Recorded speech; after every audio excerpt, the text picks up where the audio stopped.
पहले मीठा मीठा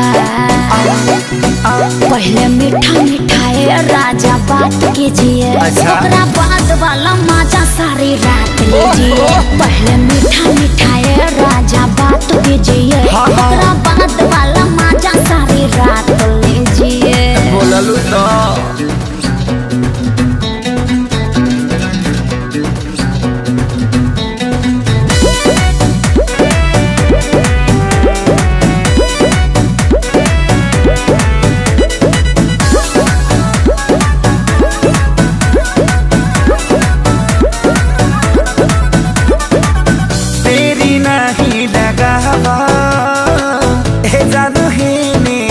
सुनो ना, बोलो ना।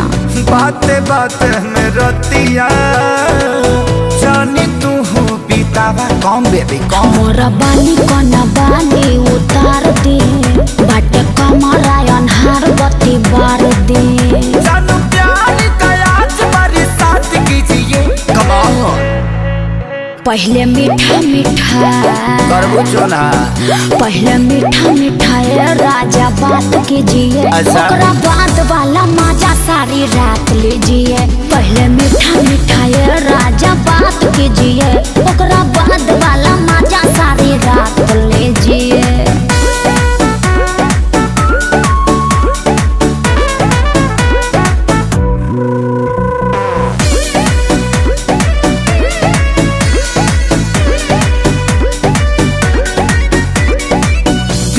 सती हाली हाली तबे नु बाजी ताली बेबी नियत दे थका बड़ा हई टह लाले उठा लाली।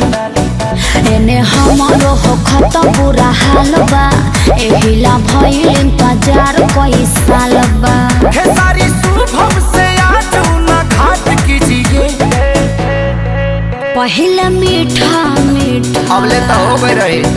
पहले मीठा है राजा बात कीजिए, ओकरा बाद वाला मजा सारी रात लीजिए। पहले मीठा है राजा बात कीजिए, ओकरा बाद वाला मजा सारी रात लीजिए।